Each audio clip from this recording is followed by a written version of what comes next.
September 26, 1981, Saturday morning after having breakfast with his wife Lucille, maybe a chicken fried steak like she cooked at Lucille's Cafe on weekdays on State Street in downtown Meeteetse.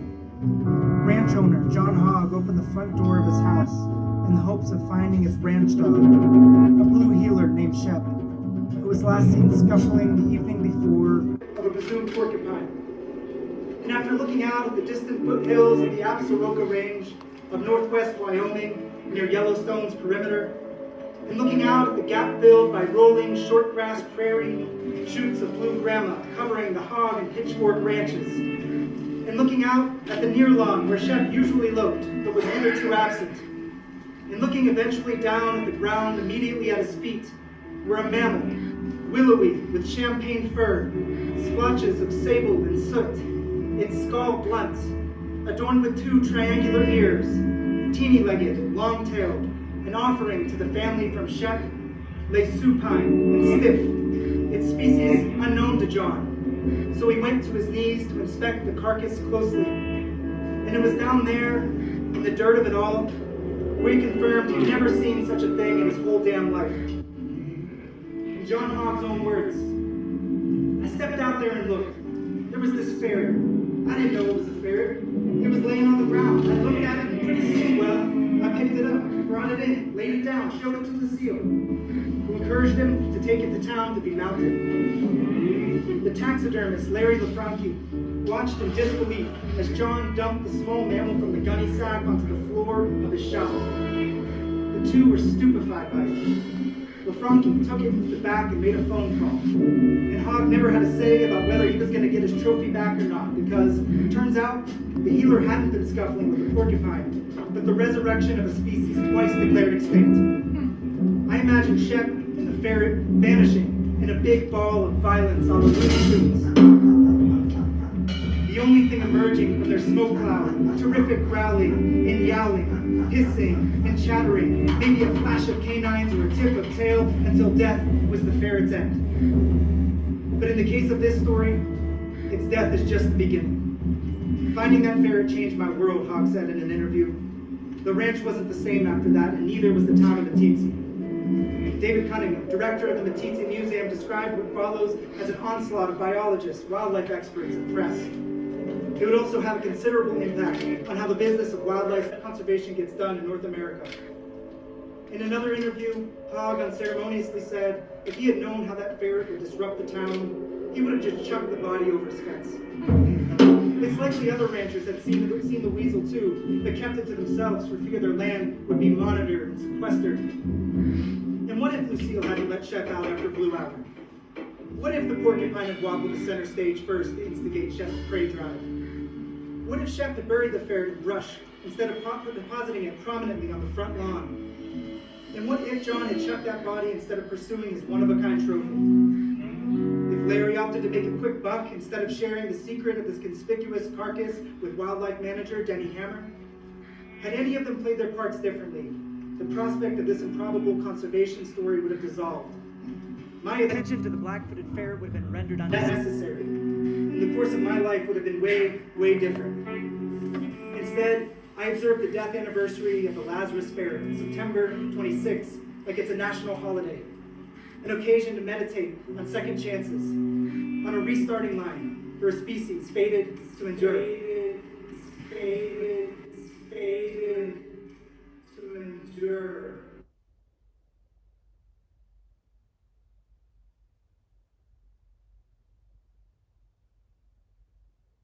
Oh, oh, oh, where you send me across this grand sea. Let's beware the blue killer rancher hog called Shep. Oh, you snap for that.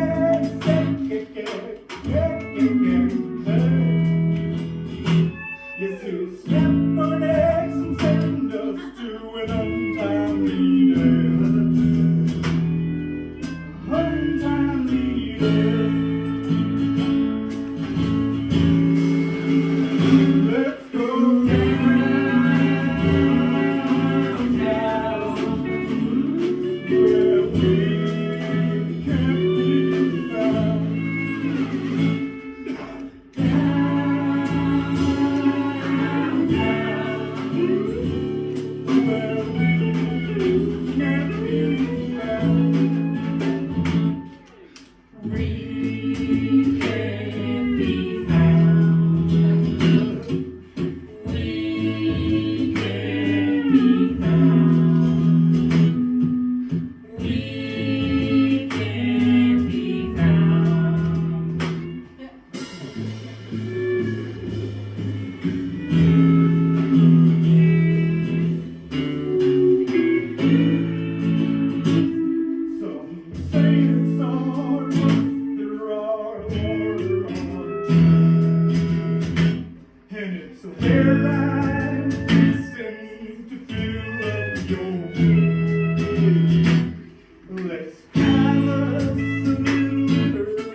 just part ways.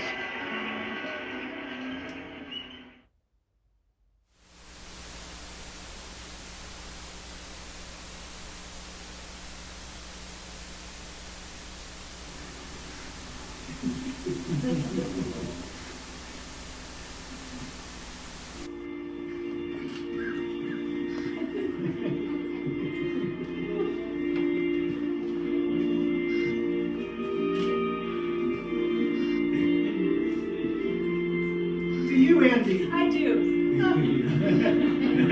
Do you, Larry? You see, do I what exactly? Do you take Andie to be your lawfully wedded wife, to live together in matrimony, to love her, comfort her, honor her, impregnate her, in sickness and in health, in sorrow and in joy, to have and to hold from this day forward as long as you both shall live? Wait, did you say impregnate? Well, do you? I don't think that those are the verbatim vows we approved. When are you going to stop looking for excuses? It's time to shit or get off the pot. Okay. Okay. Okay. If anyone can show just cause why Andie and Larry may not be lawfully wed, speak now or forever hold your peace. Hey, it's a sham! We all know it and I won't stand for it! Varmint, I'll bury you alive!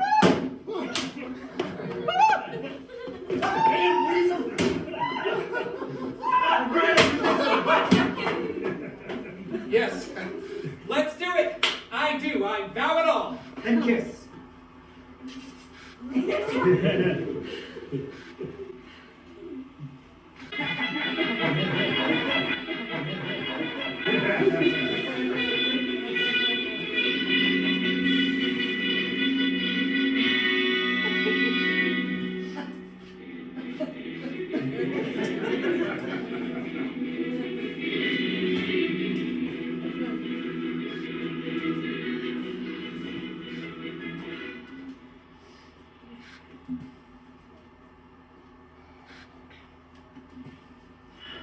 I'm really sorry I couldn't get out of this tonight.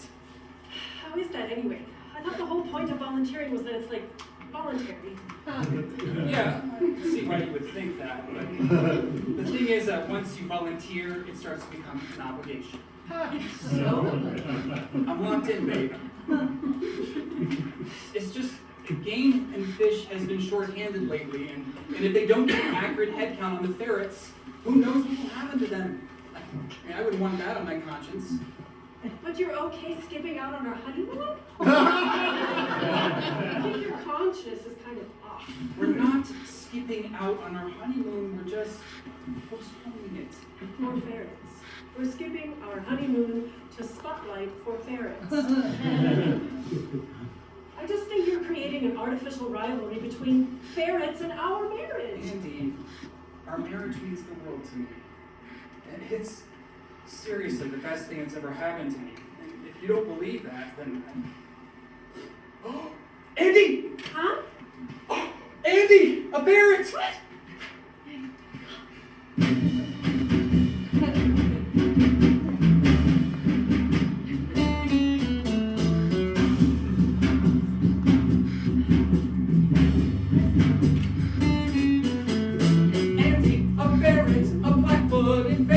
Larry, your wife is, I should take precedence. Andie, a ferret, a blackboard, and ferrets. Larry, your wife is, your life should take precedence.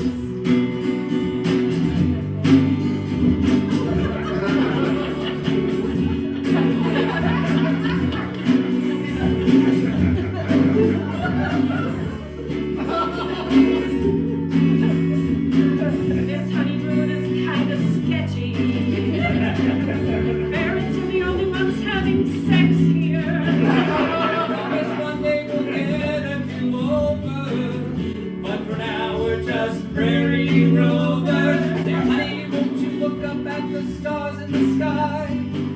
They're so pretty, they're liable to make you cry. The only tear I'll shed is that I'd rather be in bed. I'm warning you tonight, be light when you tread. Stop fighting, keep spotlight. that a ferret ahead? Say, honey, isn't this kind of our honeymoon?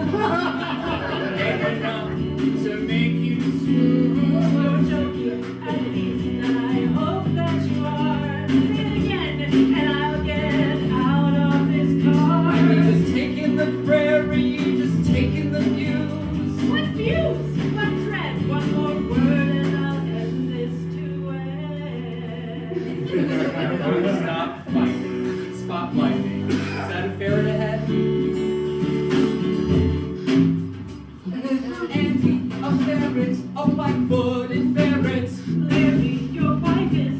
I should take precedence. Andie, a ferret, a black-footed ferret. Larry, your wife is. Your life should take precedence.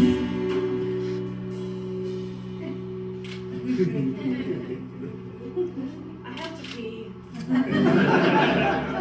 Come over.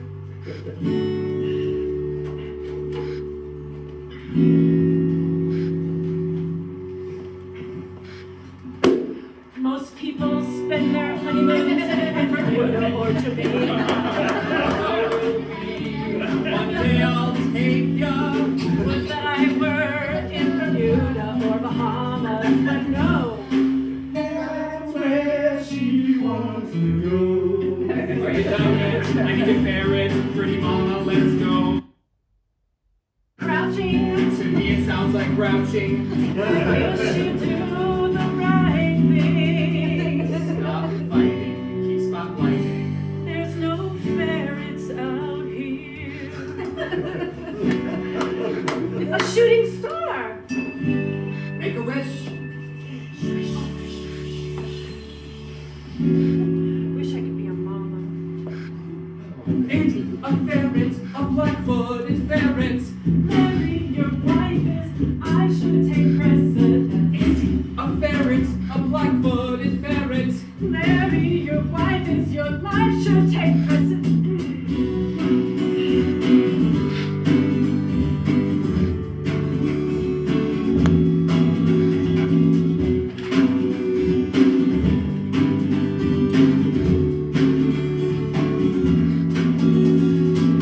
What's the big deal? Why can't we have a kid? I didn't say never, it's just that widget. Give me a minute. This is frustrating. Stop equivocating. Say what's this thing's mileage rating? What answers do you need? I'll give a suggestion. I'm not looking for answers since I don't even know the right questions. There you go again, still overcomplicating. Okay, hear me out. Overpopulation could lead to localized ferret annihilation. What? What do I have to say? It's me or the ferrets. Fueling the rivalry. I made my wish. I wish you would share it. Your wish cancels mine, now I've anxiety. Andie, a ferret, a black-footed ferret. Larry, your wife is. I should take precedence. Andie, a ferret, a black-footed ferret. Larry, your wife is. Your life should take precedence.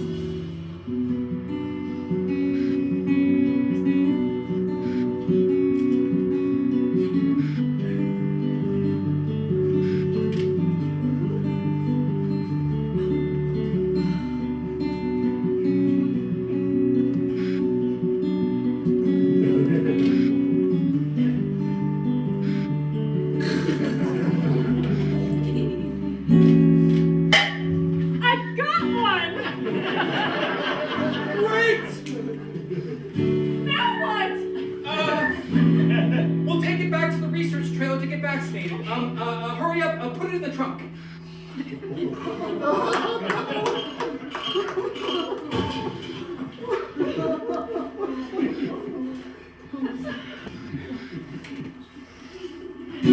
Just prairie rovers over the valley. I can't do over. Just a couple of prairie rovers, sweet honeymoon. I can't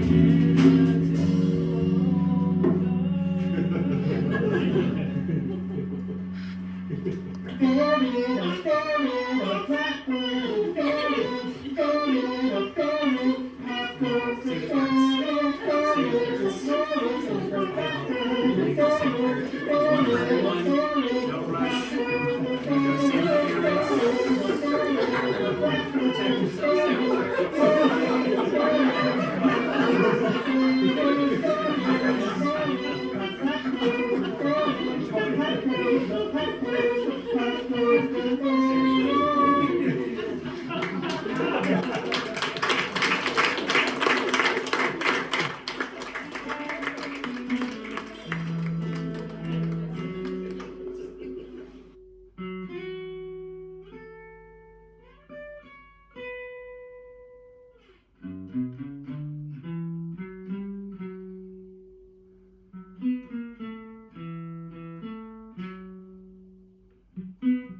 As you probably suspected, Andie and Larry, of course, decided to have a kid.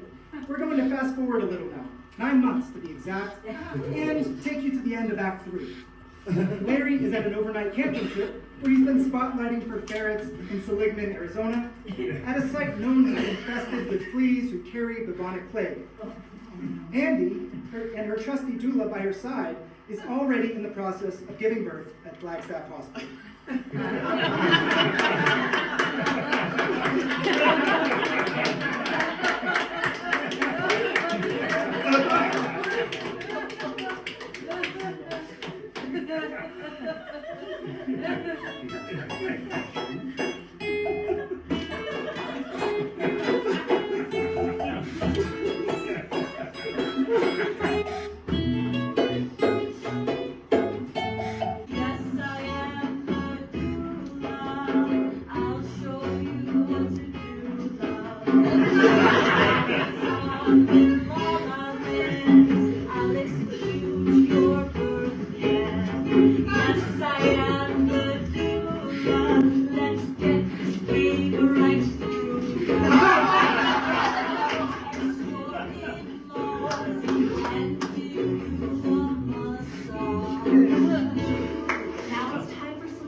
Almost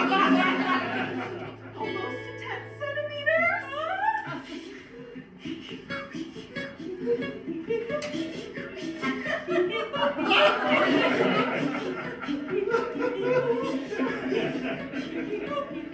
I am the doula. Hula. You might be my true love. Thank you, sweet doula. Husband's a real screw up. Can we focus now, doula? This baby was a fluke, huh? This isn't healthy, my doula. Oh, here he comes now. Ooh, ah. Now hold my hand, but not too hard. Did you know I can see right through ya?